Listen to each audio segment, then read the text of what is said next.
This passage about the murder of John the Baptist is a tough one to hear, much less to preach about. There's really two layers of nauseating circumstances here, and let's see which one of the two turns your stomach more. First, there's the sexual scandal stuff. Upon his death, King Herod, the so-called Great, has his kingdom divided among his three sons. Before he died, he had arranged the marriage of his oldest son, Philip, with his niece, Herodias. Meanwhile, the King Herod, we know from this story and from the trial of Jesus, was the second oldest son and was given Galilee and Perea to rule over. In an effort to consolidate and even expand his power, King Herod arranged for himself a political marriage to the daughter of Aretas, the king of the Nabateans. But then Herod went to visit his brother Philip in Rome, and there he had an affair with Philip's wife, with Herodias. So Herod promptly divorced his first wife, the Nabotean, and he had Herodias divorce Philip, and then she and Herod got married. This is the marriage that John the Baptist opposed on religious grounds, and John's opposition was the reason Herod had him imprisoned. Pretty slimy, right? Does it turn your stomach? Okay, here's the other part.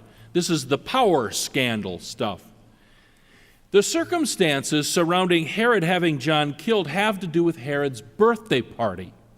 Herod invited the good old boys to party with him, the courtiers, the officers, the leaders of Galilee, all of his old drinking buddies and political and economic insiders that he had been doing his dirty business with. So there they all were, gathered at Herod's Florida estate. At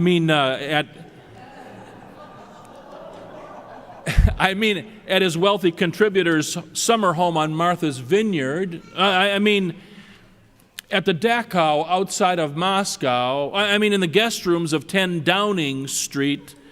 All right, his Galilean palace. When the main entertainment of the evening arrived. His wife, who is also his niece, her daughter, nameless in the Bible but identified as Salome, an early Jewish historian, had come to dance for the good old boys. 7 veils, maybe, doubtlessly something alluring for these fat old men. And in his drunkenness, Herod makes a pledge to her. Whatever you ask me, I will give to you, no matter what. You can imagine the laughter coming from his cronies as they hear that. After consulting with her mother, the young girl asks for the head of John the Baptist.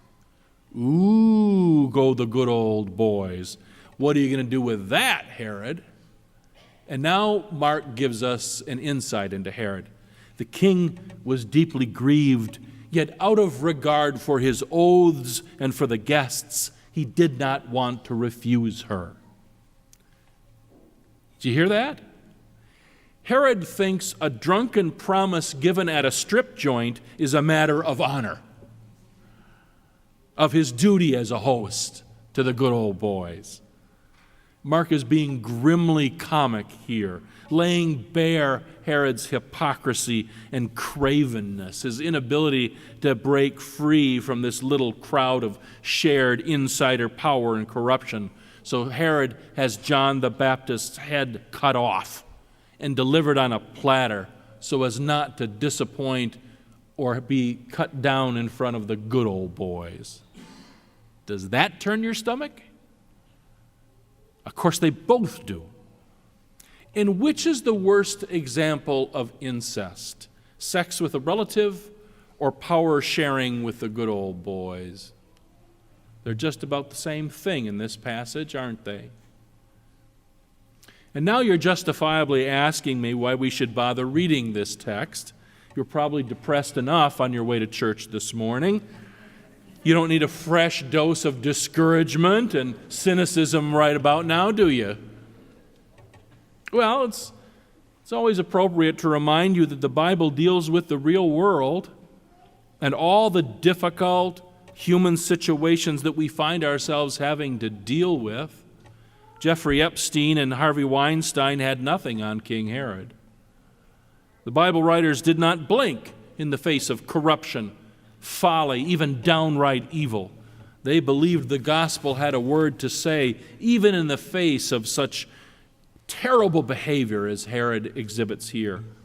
And that gospel message shines this morning in sharper relief by being placed in proximity to this horrible passage.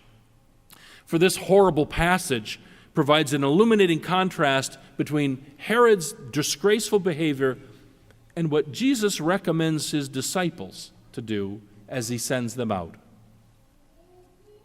He ordered them to take nothing for their journey except a staff.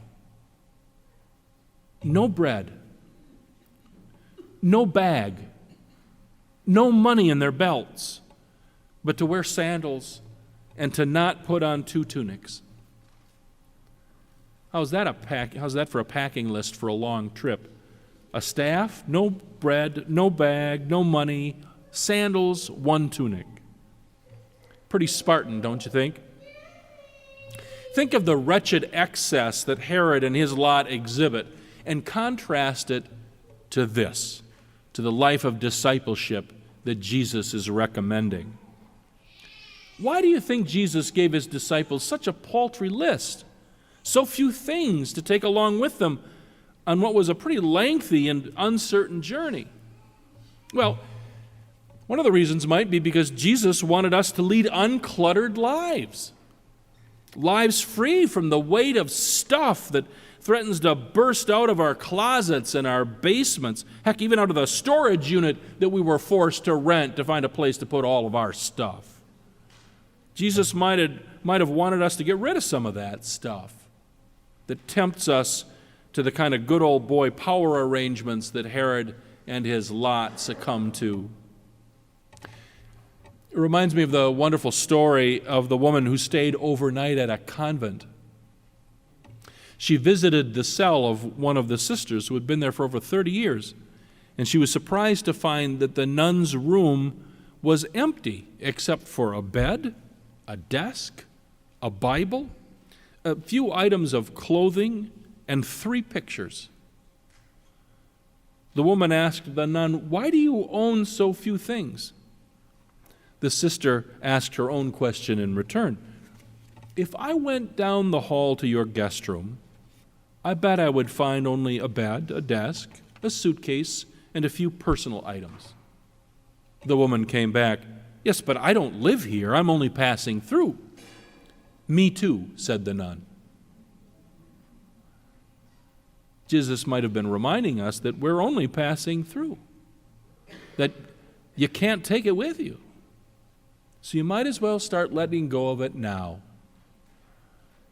To set aside our things so that we can more clearly focus on the greater joy of life in Christ makes sense. Certainly, Jesus wasn't like Herod. He wasn't a person of wealth and acquisition, quite the opposite. But Jesus also didn't conform to our image of the completely self-denying ascetic. He was the kind of person who enjoyed sharing a drink or a meal with friends and strangers. He harvested food on the Sabbath. He didn't participate in the religious cleansing rituals. He turned water into wine, for goodness sake. In fact, one of the angriest accusations lodged against Jesus by the self-righteous religious types was that he wasn't ascetic enough. He ate and drank with sinners, for heaven's sake. So I don't think that's the only motivation behind his surprisingly sparse packing list. He wasn't asking them just to do without things because religious folks ought to do without things. I think there was something else behind this list. So in a trip a couple of years ago, we were initiated into a great tourist fraternity. Now, I'd like to see how many of you also belong to this great tourist fraternity. Raise your hand if you've ever been to Wall Drug in Wall, South Dakota. Yeah, this is just pathetic, isn't it? All of us. Oh my gosh. Well, Wall Drug has a kind of interesting history, at least. Ted and Dorothy Husted bought the little drugstore in Wall, South Dakota in 1931. There were only 326 people living in town at that time, and in the midst of the Depression, there were 326 poor people living in town. So business was bad. Ted said, 5 years, Dorothy, that's what I think we should give to this store. 5 good years. And if it doesn't work by then, well, then we'll make it go, said Dorothy. Just think, Ted, pretty soon that monument at Mount Rushmore will be done, and then there will be an endless stream of people going by. This is straight out of Guideposts magazine, by the way, so don't expect scintillating dialogue, all right? The 5 years had just gone by when on a hot day in July of 1936, Dorothy had an idea. You know what, Ted? I think I finally saw how we can get all those travelers to come to our store. And how's that? Ted asked. Well, now what is it that those travelers really want after driving across that hot prairie? They're thirsty. They want water. They want cold water. Now, we got plenty of ice and plenty of water. Why don't we put up signs on the highway telling people to come here for free ice water? Listen, I even made up a few lines for the sign. Get a soda, get a root beer, turn next corner, just as near. Wall Drug. Those of you who have been to Wall Drug know the rest of the story, from free ice water and lots of signs. They even have a sign up at the South Pole. I'm told they have one on the moon as well. Is that true? Has come this incredible success story that so many of us have gone and visited. And every bit of that success comes from a very simple act of hospitality. It kind of reminds you of that verse from Matthew's version of the story we just read, where at the end of Jesus' packing and traveling instructions to the disciples, he says this, "And whoever gives even a cup of cold water to one of these little ones in the name of a disciple, truly I tell you, none of these will lose their reward." Hospitality is important. It lies at the heart not just of business success, but most importantly, of Christian discipleship. And I really believe that these packing instructions that Jesus gives his disciples are really about hospitality. But the funny thing is, in that verse from Matthew and in this list, the roles seem to be reversed in Jesus' instructions. It isn't so much about the disciples being hospitable to those they meet. It's about the disciples relying on the hospitality of their hosts. As Ched Myers puts it, these instructions of Jesus make the missionaries completely vulnerable to and dependent upon the hospitality extended to them. That's what Jesus is asking of them and of us, to make ourselves completely vulnerable to and dependent upon the hospitality extended to us. How do you like that? I know Herod wouldn't have liked it. He and the good old boys wanted to be in charge and control. They wanted to be holders of their own wealth, comfort, and destiny. And to be honest, it doesn't sit well with a lot of us either. We who were raised on the myth of rugged individualism. We don't want to make ourselves completely vulnerable to and dependent upon the hospitality offered to us. Yet that's exactly what Jesus asked us to do. It's consistent with how he lived his life, of course. How interesting and mysterious that the one being in all the cosmos that could be completely invulnerable would become completely vulnerable to us in Jesus Christ. And now we're urged to follow the way of mutual vulnerability, this way of hospitality. We're urged not only to offer the cup of cold water, but to accept it as well. And isn't that what true hospitality is? A meeting of guest and host in which both are fed, both are nurtured. Several years ago, Dee and I were taking the commuter train out of Chicago. We only had 2 children at that time, so it was a few years ago, 1 toddler and 1 baby. And besides the 4 of us, we, of course, had all of our stuff spilling out of the diaper bag. So we took 2 seats facing each other on the train, Dee holding the baby in one seat, our oldest next to her, me in the 3rd seat opposite, and the diaper bag in the seat next to me. Now, I know that all of you have at one time or another taken public transportation, buses, trains and planes, so you understand about the seat next to me.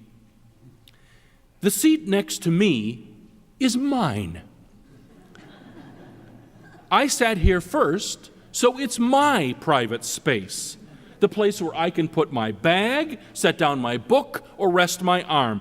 It's mine, because I don't want anybody sitting next to me, rubbing shoulders, touching thighs, or worst of all, talking to me. And because I don't want anybody doing that, I will put my stuff there, look surly, and maybe even fake being asleep to discourage anyone from even thinking about sitting next to me. Such was my thought when I put the diaper bag in the seat next to me on the commuter train. Soon enough, the train began to fill up with people. One by one, they passed by. They didn't attempt to sit in the seat next to me, perhaps because I'm such an imposing-looking person. Finally, a pleasant-looking older guy ended up standing near the doorway just 2 feet from us. All the seats were filled. My spouse and I had one of those complex and intense conversations held only through the exchange of looks. She gave me one of these. I gave her one of these. So she gave me one of these. So I gave her one of those. I scooped up the diaper bag, I stuffed it under the seat, and I invited the guy to sit in the seat next to me. "You sure?" he asked. I gave a quick glance over to my spouse, who gave me one of these. And I said, "Sure." The guy sat down. I gave my wife one of those. Then the thing I most feared happened.